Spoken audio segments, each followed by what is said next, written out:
नमस्कार दोस्तों, कैसे हैं आप लोग। आपकी एग्जामिनेशन की तैयारी कैसी चल रही है बच्चों। देखिए एग्ज़ाम जो है ना वो पास आ गए हैं, तो आप इस चीज़ से बचिएगा कि जो आप लोग कोई भी नया टॉपिक जो है वो पढ़ने से एकदम बचिए, क्योंकि नया जो टॉपिक रहेगा वो आपको पढ़ने में थोड़ा टाइम लगेगा और उससे क्या होगा ना कि आपकी जो पहली वाली जो टॉपिक है जो आपने पढ़ चुकी हैं उसमें थोड़ी प्रॉब्लम होगी। ठीक है, तो आप यही करिए कि जो आप पढ़ चुके हैं उसी को बार बार दोहराइए। ठीक है बच्चों, तो हम लोगों ने अभी तक हिंदी में कितने टॉपिक कंप्लीट कर लिए? 2। कौन कौन से? वर्णमाला और संधि। ठीक है, आज से हमारा नया जो टॉपिक है समास वो क्लियर हो रहा है। समास को पढ़ने से पहले बच्चे एक बात क्लियर कर देते हैं कि संधि, एक मिनट,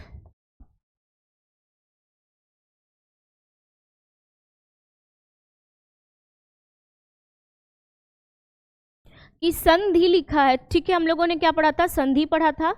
ठीक है, संधि में हम लोगों ने क्या देखा था? किसका मेल होता है बच्चों? 2 वर्णों का। किसका होता है? 2 वर्णों का मेल हम लोगों ने संधि में पढ़ा था। अब समास क्या है बच्चों? 2 शब्दों का मेल। समास क्या है बच्चों? 2 शब्दों का मेल। ठीक है, तो संधि में कोई भी डाउट है आपको? जो संधि हम लोगों ने पढ़ी थी उसमें कोई भी प्रॉब्लम है आपको? अब कुछ भी हो आप पूछ सकते हैं। ठीक है, तो अब हम लोग चलते हैं। हमारा तीसरा टॉपिक क्या है? समास। पहले उसकी हम लोग क्या करते हैं? परिभाषा देखते हैं क्या है। ठीक है, क्या लिखा है? 2 या 2 से अधिक पद। यही जो पद हैं वो क्या हैं? हमारे शब्द या पद। लेखन में हम लोग शब्द को पद भी कहते हैं। ठीक है, 2 या 2 से अधिक पद अपने बीच की विभक्ति को छोड़कर, ठीक है, आपस में मिल जाते हैं। ठीक है, तब इसी मेल को हम लोग क्या कहते हैं? समास कहते हैं। ठीक है, समस्त पद या सामसिक पदों के मेल से जो शब्द बनता है उसको हम लोग क्या बोलते हैं? समस्त पद कहते हैं। ठीक है, या शब्द कहते हैं। ठीक, अब ये देखिए क्या है कि बहुत ज़्यादा जो है वो डिफिकल्ट है समझने में, कि इतना लंबा चौड़ा दे दिया है, कुछ भी क्लियर नहीं हो रहा है। ठीक है, तो हम लोग इसका सामान्य अर्थ क्या देखते हैं? समास का सामान्य अर्थ यानी आम बोलचाल की भाषा में हम लोग इसको क्या कर सकते हैं? संक्षिप्तीकरण या संक्षेप। ठीक है, संक्षिप्तीकरण या संक्षेप। ठीक है, यानी कि बच्चों ढेर सारे, मान लीजिए बहुत सारा वर्ड है, जैसे हम लोग क्या करते हैं, किसी का नाम है। ठीक है, किसी का नाम है, ले लीजिए, मान लीजिए हम लोग ले लेते हैं नाम राधा। ठीक है, इंग्लिश में हम लोग उसको क्या लिखते हैं? राधा। ठीक, या फिर कोई और है, राधा है, उसका टाइटल हो गया सिंह। ठीक है, अब हम लोग क्या किए, ये इतना लंबा चौड़ा नाम हो गया, इसको हम लोग शॉर्ट फॉर्म में आजकल चला है ना, तो हम लोग इसको RS ही भी बोल सकते हैं, यानी अपने आवश्यकता के अनुसार हम लोग उसको क्या कर दिए? संक्षेप में करके बोले। ठीक है, तो देखते हैं क्या है समास। ठीक है, समास विग्रह। हम लोगों ने संधि में विच्छेद किया था और समास में क्या होता है? विग्रह होता है। देखिए क्या है, शब्द के पदों को जब विभक्ति मिलाकर अलग किया जाता है तो इस अलग करने की क्रिया को हम लोग क्या कहते हैं? समास विग्रह कहते हैं। ठीक है, समास के भेद पढ़ने से पहले हम लोग चलते हैं, समास और संधि में कुछ अंतर है। ठीक है, समास और संधि में कुछ अंतर है, देखते हैं क्या है। समास जो है बच्चों वो क्या है? समास को अलग करना क्या कहलाता है? विग्रह कहलाता है। ठीक है, वही संधि को अलग कहना क्या कहलाता है? विच्छेद। हम लोगों ने कहीं संधि विग्रह नहीं पढ़ा है, क्या पढ़ा है? संधि विच्छेद पढ़ा है। ठीक है, वैसे ही समाज में 2 पदों का मेल होता है। ठीक, वही संधि में किसका मेल होता है बच्चों? 2 वर्णों का। हम लोगों ने देखा था 2 वर्ण मिल रहे थे। समास में क्या होगा? 2 पद जो है वो मिलेंगे। समास में किसी ना किसी शब्दांश का लोप होगा, यानी कोई शब्द जो है वो छिपा ही मिलेगा, छिपा रहेगा। ठीक है, क्या है? किसी ना किसी शब्द का लोप रहेगा। वहीं संधि में क्या है? किसी भी वर्ण का लोप नहीं रहेगा। ठीक है, हम लोगों ने देखा था कि कोई हम लोग एक्स्ट्रा वर्ड जो है वो निकल के नहीं आ रहा था संधि में, वही समास में क्या है? वो निकल के आएगा। कैसे? आगे देखते हैं। चलिए, ये क्लियर हुआ समास क्या है और संधि क्या है। समास में हम लोग क्या करते हैं? विग्रह करते हैं। वही संधि में हम लोग क्या करते हैं बच्चों? संधि में हम लोग क्या करते हैं, विच्छेद करते हैं। ठीक, अब देखिए समास के भेद कितने हैं। हिंदी में समास के 6 भेद हैं। कितने हैं बच्चों, 6 भेद। कौन कौन से हैं, कभी कभी एग्जाम में इनसे भी क्वेश्चन पूछ देता है कि समास के भेद कितने हैं। ठीक है, तो इन सारी चीजों को आप हल्के में नहीं लेंगे। पहला क्या है, तत्पुरुष समास। क्या है, तत्पुरुष समास। दूसरा कर्मधारय समास। तीसरा द्विगुण, देखिए ये ऐसे लिखा है, इसको ऐसे भी लिखा रहता है, द्विगुण। ठीक है, द्विगुण समास। उसके बाद द्वंद्व। क्या है, द्वंद्व। ठीक, बहुव्रीहि और अव्ययी भाव समास। ठीक है, तो ये रहे आपके समास के भेद। कितने हैं, 6 हैं। ठीक, हम लोगों ने देख लिया। अब चलते हम लोग पहला पे। क्या है, तत्पुरुष समास। ठीक है, अब देखते हैं तत्पुरुष समास क्या है। इसमें पहला पद गौड़ व दूसरा पद प्रधान होता है और दोनों पदों के बीच का कारक चिन्ह, देखिए हम आपने आपसे क्या कहा था कि कुछ ना कुछ शब्दों का लोप होता है, कारक चिन्ह लुप्त हो जाता है तथा विग्रह करने पर क्या होता है, वो फिर से आ जाता है। ठीक है, जैसे एक हम लोग लेते हैं उदाहरण। ठीक है, स्वर्ग प्राप्त। ठीक है, तो इसमें क्या बोल रहा है, पहला पद क्या है, ये है स्वर्ग है। दो पद मिले हैं, स्वर्ग और प्राप्त मिले हैं। ठीक है, तो पहला पद क्या हुआ, ये स्वर्ग हमारा क्या हुआ बच्चों, गौड़ हुआ। क्यों हुआ, ये पहला पद है। ठीक है, पहला पद है। वहीं प्राप्त हमारा क्या है बच्चों, दूसरा शब्द है, दूसरा पद है जो क्या है, प्रधान है। ठीक है, ये दूसरा पद है। ठीक, अब क्या कह रहा है कि इनके बीच क्या है, कारक चिन्ह जो है वो लुप्त हो जाते हैं। यानी क्या है, कारक चिन्ह है। कारक क्या होते हैं, हम लोगों ने छोटे क्लास में पढ़ा था ना, कर्ता ने कर्म को करण से, वही है कारक चिन्ह। ठीक है, तो क्या होता है, कारक चिन्ह जो है वो, इनको अगर हम लोग मिलाते हैं तो कारक चिन्ह है, इसमें नहीं है। वहीं अगर इनका हम लोग विग्रह करेंगे, इनको अलग करेंगे, तो कारक चिन्ह जो है वो प्रकट हो जाएंगे। देखिए, इनको समझने का सबसे आसान तरीका क्या है, ट्रिक क्या है, ये तो बहुत हार्ड वे हो गया, आपको समझने में दिक्कत होगी। तो जो हमारा आसान तरीका है वो क्या है, समास को अलग करने पर, यदि कोई शब्द है, ये शब्द है, इनको अगर हम लोग अलग कर रहे हैं, ठीक है, तो बीच में क्या आना चाहिए, का, की, को, के लिए, में, पर, से। ये सब क्या है बच्चों, का, की, को, के लिए, में, पर, से, ये सब क्या है, ये हमारे कारक चिन्ह होते हैं। जब हम कारक आपको पढ़ाएंगे तो डिटेल से इसका वर्णन करेंगे। ठीक है, तो क्या कहा है कि समास को अगर हम लोग अलग करते हैं तो बीच में का, की, के लिए, में, पर, से शब्द जो है वो निकलते हैं। अब कैसे निकलते हैं, आइए समझते हैं। क्या लिखा है, स्वर्ग प्राप्त। ये क्या है, हम लोग इसको शॉर्ट फॉर्म में बोल दिए, समय बचाने के लिए हम लोगों ने इसको क्या किया, बोल दिया स्वर्ग प्राप्त। ठीक है, तो अगर इनका हम लोग विग्रह करेंगे तो ये क्या हो जाएगा, स्वर्ग को प्राप्त। इसका सही क्या होगा, विग्रह करेंगे तो स्वर्ग को प्राप्त। ठीक है, वैसे ही ज्ञान वृद्धि, क्या है, ज्ञान वृद्धि यानी ज्ञान में वृद्धि, यानी जो यहाँ पे क्या है, कौन सा कारक है, देखिए ये इनको जब मिलाया गया तो कारक चिन्ह हट गया, वहीं अगर इनका विग्रह किया गया तो क्या हुआ, कारक चिन्ह जो है वो प्रकट हो गया। ठीक, वैसे ही रंगमंच। ठीक है, रंगमंच, तो क्या हुआ विग्रह, रंग के लिए मंच, यानी मंच किसके लिए है, रंग के लिए है। तो पहला जो लास्ट वाला पद है वो क्या हुआ, प्रधान हुआ। पहला पद क्या हुआ, गौड़ हुआ। क्यों, क्योंकि इसका प्रभाव पड़ रहा है, दूसरे पद का जो है वो प्रभाव पड़ रहा है। हेड कौन है, दूसरा पद है। ठीक है, वैसे ही देखिए सभापति।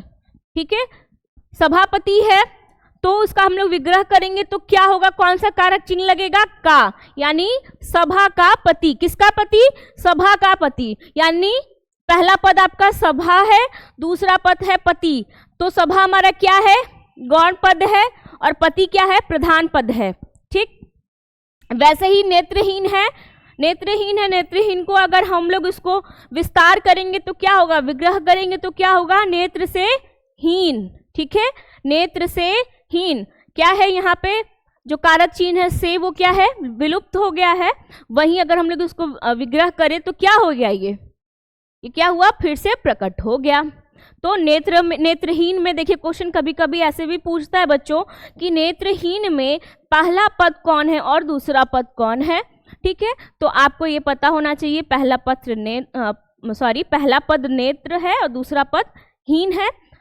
हमेशा तत्पुरुष में क्या होता है, दूसरा पद क्या होता है, प्रधान होता है और पहला पद गौण होता है। ठीक, अब चलते आगे। क्या है समास के भेद। समास के भेद जैसे हम लोगों ने तत्पुरुष समास के भेद, जैसे हम लोगों ने समास के भेद देखा, वैसे ही तत्पुरुष समास के भेद हैं। कितने भेद हैं, 6 भेद हैं। कितने हैं, 6 भेद हैं। कौन कौन से हैं, कर्म तत्पुरुष, कारण तत्पुरुष, संप्रदान, आपादान, संबंध और अधिकरण। यही क्या है, हमारे कारक हैं, इनको ही हम लोग कहते हैं कारक। ठीक है, अब पहला क्या था, कर्म तत्पुरुष। क्या है, कर्म तत्पुरुष।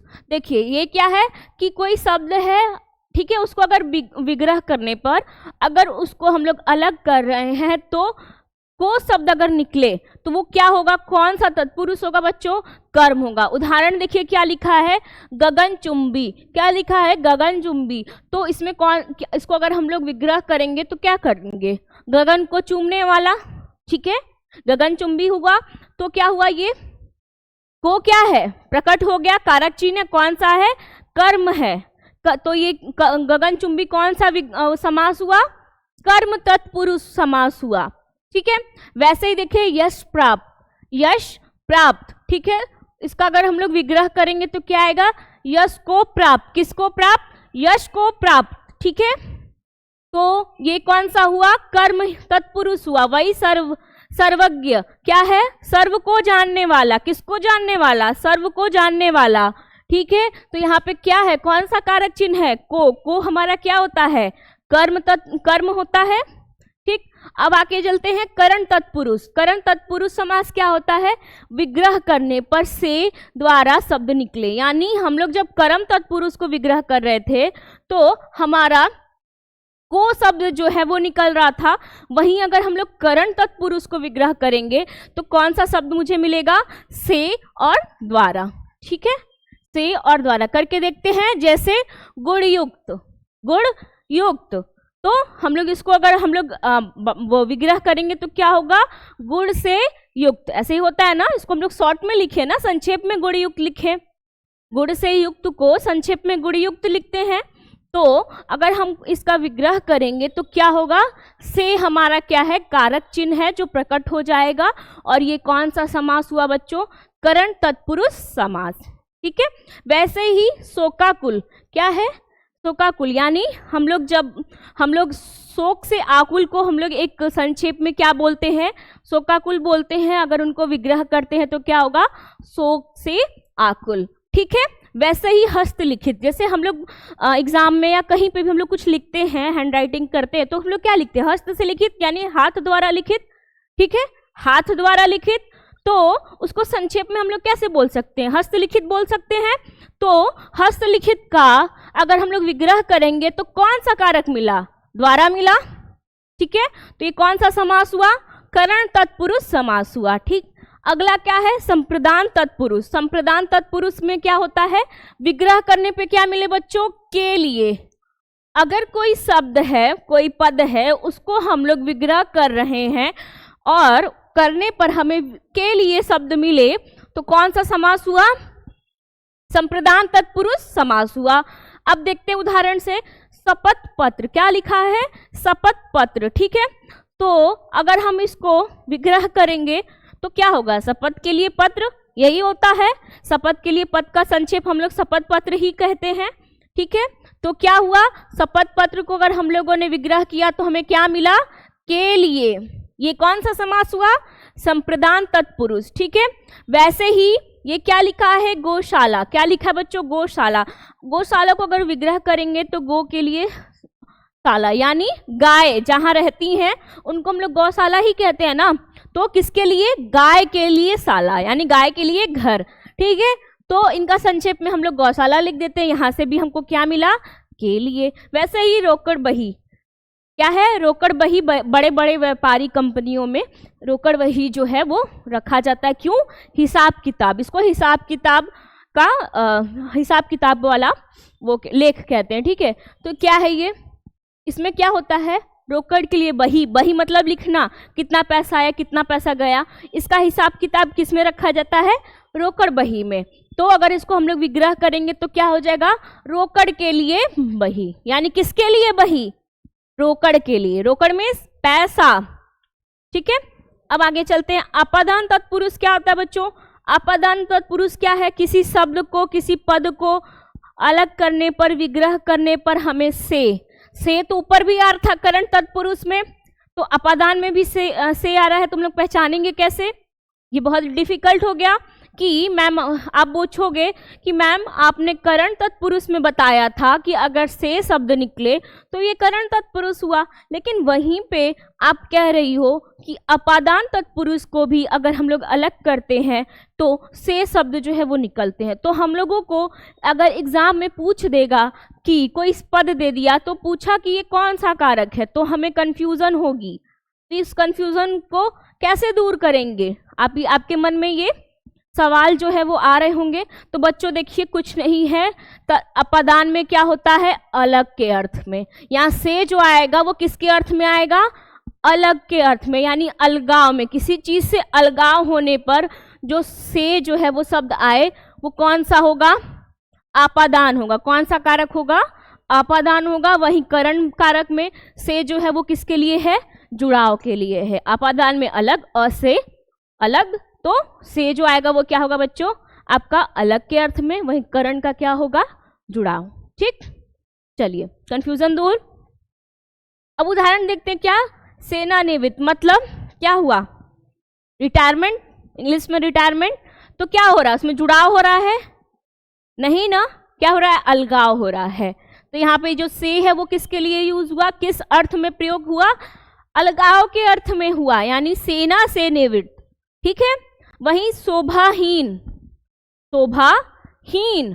ठीक है, तो ये क्या हो रहा है, शोभा जो है उससे वो क्या है, हीन है, शोभाहीन है, अलगाव आ रहा है। वहीं जन्मांध, जन्म से अंधा, जन्म से ही अंधा, इसमें से जो है वो किसके लिए प्रयोग हो रहा है, अलगाव के लिए प्रयोग हो रहा है। तो ये कौन सा कारक हुआ, अपादान तत्पुरुष कारक हुआ।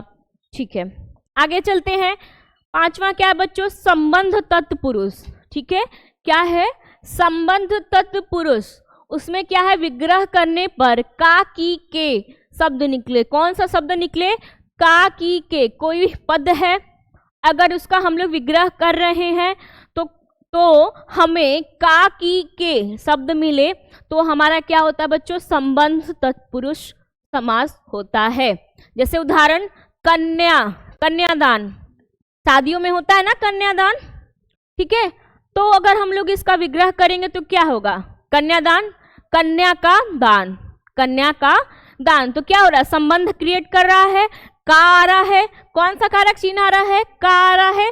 और हम लोगों ने पढ़ा था संबंध में का, की, के शब्द आते हैं विग्रह करने पर, आया। वैसे ही देखिए, मनोविकार, मनोविकार, मन का विकार, मनोविकार को अगर हम लोग विग्रह करेंगे तो क्या आएगा, मन का विकार। यानी आप बोल के देखिएगा क्या हो रहा है, उसको विग्रह करने पे कौन सा शब्द आ रहा है, उससे आप कारक चिन्ह जो है वो पहचान लेंगे। और अगर आप कारक पहचानेंगे तो आपको पता है कि कारक चिन्ह जो है वो किस किस समास में प्रयोग होते हैं, तो तत्पुरुष में, केवल तत्पुरुष समास में ही कारक चिन्हों का प्रयोग होता है। ठीक है, जैसे है ऋषि कन्या, किसकी कन्या, ऋषि की कन्या। ठीक है, वहीं दीनानाथ, कौन नाथ, दिनों के नाथ। ठीक है, के आया, का, की, के आया। ठीक है, क्लियर हो गया। तो कौन सा समास है बच्चों, ये है संबंध तत्पुरुष समास।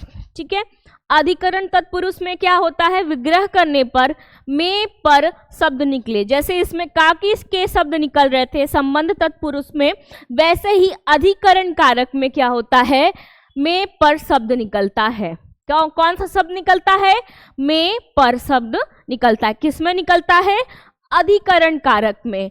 और यदि किसी पद को हम लोग विग्रह कर रहे हैं, उसमें में पर जो है बीच में आ रहा है, तो ये कौन सा हुआ, कौन सा ये समास हुआ, अधिकरण। तत्पुरुष समास कैसे हुआ, क्योंकि केवल तत्पुरुष समास में ही बच्चों कारक चिन्हों का प्रयोग होता है, ये हम लोगों ने पढ़ा है। अब देखते हैं उदाहरण क्या है।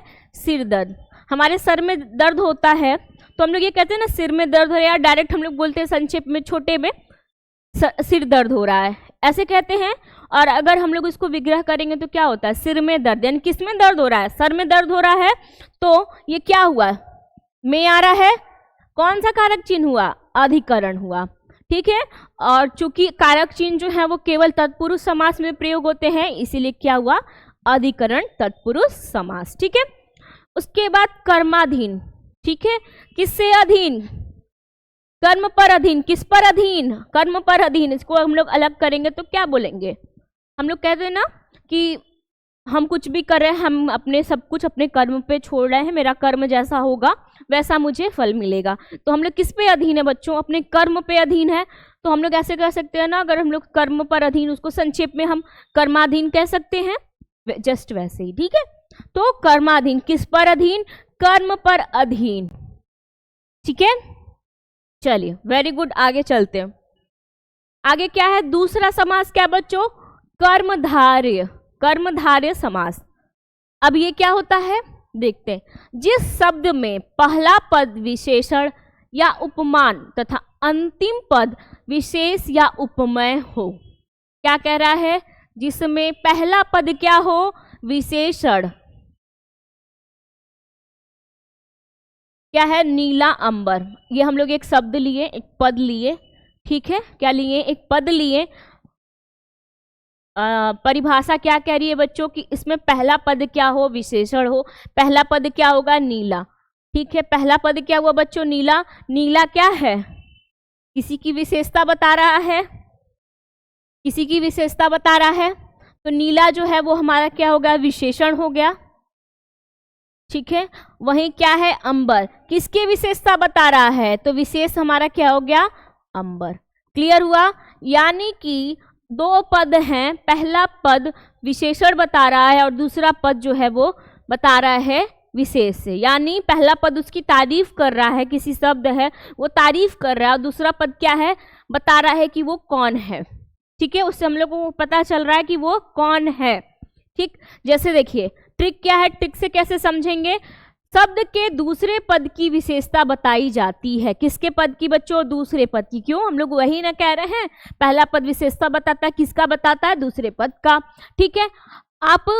आप दूसरे पद में कैसे लगाकर देखो, यदि उत्तर मिल जाए तो वो कर्मधार समास होगा, ठीक है। जैसे एग्जाम्पल में मृग नयन में, ठीक है, मृग नयन, नयन है ये हमारा क्या है, दूसरा पद है, क्या बोला है, दूसरे पद में कैसे लगाकर देखो, किस में लगाना है, कैसे, नयन में। अब नयन में हम लोग कैसे लगाएं तो क्या होता है, नयन कैसे हैं, नीले हैं, उत्तर मिला, कौन सा हुआ ये, कर्मधारय। बस सिंपल, आपको कुछ भी नहीं करना है कर्मधारय में, कर्मधारय समास में आपको बस ये करना है कि जो लास्ट वाला जो दूसरा पद है उसमें कैसे लगा के प्रश्न करना है, अगर उत्तर मिल जाए तो वो क्या होगा, हमारा कर्मधारय होगा। जैसे देखिए प्रधान अध्यापक, कैसे अध्यापक, प्रधान अध्यापक आए, ठीक है।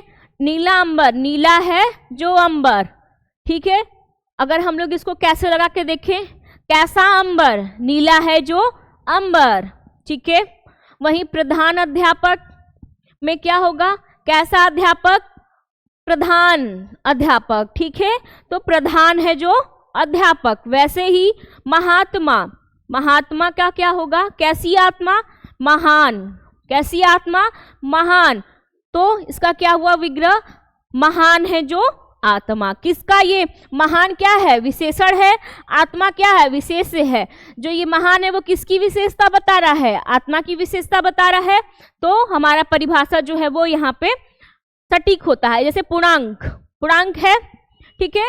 तो कैसा, कैसा अंक, पूर्ण, यानी जो पूरा हो चुका हो उसको हम लोग पूर्ण कहते हैं ना, ठीक है। जो एग्जाम्पल में है ये पूर्ण क्या है, पूरा होना क्या है, विशेषण ही है। वहीं अंक क्या है हमारा, किसकी विशेषता बता रहा है, ये जो पूर्ण है वो किसकी विशेषता बता रहा है कि कौन पूर्ण हो गया, अंक पूर्ण हो गया। तो यहीं पे हमारा पूर्ण जो है वो विशेष हो गया और विशेषण हो गया, और अंक हमारा क्या आ गया बच्चों, विशेष। यहाँ पे आप ये लिख लीजिए, ये विशेषण है। क्यों, पहला पद जो होता है वो विशेषण होता है, दूसरा पद जो होता है वो विशेष से होता है। ठीक है, अब आगे चलते हैं। क्या है, द्विगु समास। क्या है, द्विगु। हम लोगों ने द्विगु को ऐसे भी लिख सकते, कहीं कहीं पे द्विगु ऐसे आता है।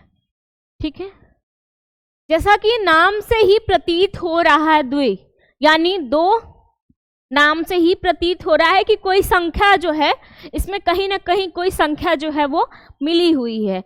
जस्ट इसके परिभाषा के तरह, परिभाषा क्या कहता है बच्चों, जिस शब्द में पहला पद संख्या बोधक होता है और दूसरा पद प्रधान होता है, वो कौन सा समास होता है, द्विगु समास होता है। जैसे कि उदाहरण ले लीजिए, पंचवटी का। किसका बच्चों, पंचवटी का। ठीक है, परिभाषा क्या कहती है, पहला पद क्या हो, संख्या बोधक, यानी पंच हमारा पहला पद है। ये क्या है, ये पहला पद है। ठीक है, तो इसमें क्या हो रहा है, संख्या का बोध हो रहा है।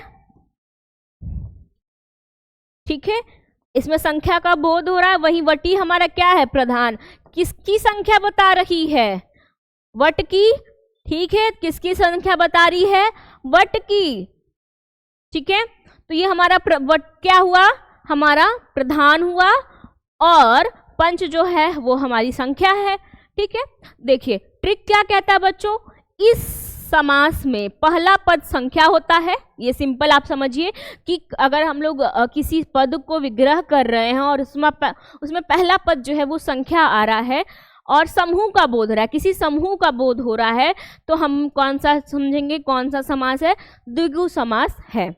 कैसे, एग्जाम्पल से समझते हैं। जैसे त्रिवेणी, क्या है, त्रिवेणी। वेणी मतलब होता है बच्चों धारा। क्या होता है, धारा। ठीक है, त्रिवेणी। ठीक है, मतलब धारा, मतलब कोई तीन जो है धारा है, यानी कि कोई तीन नदियों की जो धारा है उनका समूह, त्रिवेणी संगम है ना, वही है ये। तो इसमें क्या हुआ, पहला पद त्रि है और दूसरा पद क्या है, वेणी है, यानी पहला पद किसका बोध करा रहा है मुझे, संख्या का। ठीक है, तो क्या हुआ, समूह भी आ रहा है, यानी समूह में ही है ना, ये सिंगल तो नहीं है, तीन है इसमें, तो ये समूह में ही आएंगे।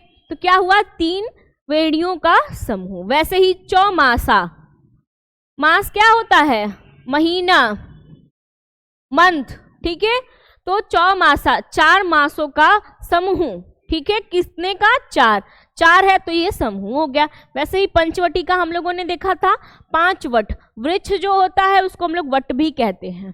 ठीक है, ये पर्यायवाची है, याद रखिएगा, आपको पर्यायवाची में काम देगा। पांच वटों का समूह, कितने वटों का, 5 है।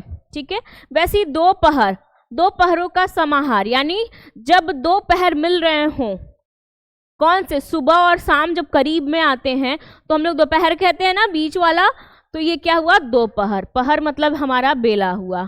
ठीक है, तो बच्चों ये रहे हमारे द्विगु समास। बाकी के जो 3 हैं वो हम आपको नेक्स्ट क्लास में समझाएंगे। फिर से उसको रिवाइज कर लेते हैं क्या है, क्योंकि एक साथ पढ़ने पे क्या होगा, चीज़ें आपको समझ में नहीं आएंगी, आप क्लियर नहीं होगे और सारा इधर का उधर कर लोगे। ठीक है, तो हम लोगों ने क्या देखा था बच्चों कि सब समास क्या होता है, पहले परिभाषा देखी थी, क्या है, 2 या 2 से अधिक पद जब है अपने बीच की विभक्ति को छोड़ देते हैं, कोई पद हैं अपने बीच की जो भी बीच की विभक्ति है उनको क्या करते हैं, वो छोड़कर आपस में मिल जाते हैं, इसी मेल को हम लोग क्या कहते हैं, समास कहते हैं। और समास का सामान्य अर्थ क्या होता है, संक्षेपण या संक्षिप्तीकरण या संक्षेप, यानी कोई शब्द है जिसको हम लोग संक्षेप में लिख दिए, वो क्या हो गया, हमारा समास हो गया। यहाँ पे हम लोग एग्जाम्पल से समझे थे, आजकल निकनेम चलता है ना, किसी का नाम जो है वो बहुत बड़ा हो, हम लोग उसको बोल रहे हैं तो थोड़ा समय ज़्यादा लगता है। ठीक है, तो हम लोग क्या करते हैं, उसको हम लोग क्या करते हैं, शॉर्ट करते हैं। जैसे सिद्धार्थ का सिड आजकल चल रहा है ना, सिद्धार्थ किसी का नाम है, उसको हम लोग बोल रहे हैं तो हम लोग क्या बोलते हैं, सिड बोलते हैं। तो यही जो सिड है वो हमारा क्या होगा, समास होगा। ठीक है, ये आपका नॉर्मल, आप ऐसे आम बोलचाल की भाषा में इसको समझ सकते हैं। अब विग्रह क्या होता है कि जब पदों को जब विभक्ति मिलाकर अलग किया जाता है, इस अलग करने की ही क्रिया को समास विग्रह कहते हैं। यानी कि कोई पद है, दो पद हैं, दो पदों के मेल से ही ना हमारा समास बनता है। तो उन दो पदों को अगर हम लोग अलग कर रहे हैं तो यही अलग करने की जो क्रिया हुई वो क्या हुई, विग्रह हुई। कितने भेद है समास के, 6 हैं। कौन से, तत्पुरुष समास, कर्मधारय, द्विगु, द्वंद्व, बहुव्रीहि और अव्ययी। ठीक है, हम लोगों ने क्या पढ़ा, समास व संधि में अंतर। समास और संधि में क्या अंतर है, संधि में भी जो है वो विच्छेद होता है, अलग अलगाव होता है, और समास में भी अलगाव होता है। संधि में भी अलगाव और समास में भी अलगाव होता है, लेकिन उनमें कुछ अंतर है। अंतर क्या है, समास को अलग करना क्या कहलाता है, विग्रह कहलाता है। वहीं संधि को अलग कहना क्या कहलाता है बच्चों, विच्छेद कहलाता है। ये आप याद रखिएगा, कहीं संधि विग्रह नहीं लिखा रहता है, संधि विच्छेद लिखा रहता है। ठीक है, वैसे ही समास में दो पदों का मेल होता है, पद यानी शब्द, दो पदों का मेल होता है। वहीं संधि में दो वर्णों का मेल होता है। हम लोग संधि जब पढ़े थे तो देखे थे, समास में किसी न किसी शब्दांश का लोप होता है, यानी कोई ना कोई शब्द जो है वो छिपा होता है। वहीं संधि में वर्ण का कोई भी लोप नहीं होता है। ठीक है, फिर हम लोगों ने तत्पुरुष समास देखा था। तत्पुरुष समास की परिभाषा क्या थी, ट्रिक की पहला पद जो होता है वो गौण होता है, दूसरा पद जो होता है वो प्रधान होता है। उसके साथ दोनों पदों के बीच में, यानी दो पद हैं, उन दोनों के बीच में कारक चिन्ह हो। कारक क्या है, कर्ता ने कर्म को करण से संप्रदान के लिए हम लोग छोटी क्लास में पढ़े थे, वही कारक चिन्ह है। तो उन दोनों के बीच अगर कारक चिन्ह लुप्त हो जाता है, विग्रह करने पे क्या होता है, वो प्रकट हो जाता है। हम लोगों ने ट्रिक देखी, उदाहरण समझा।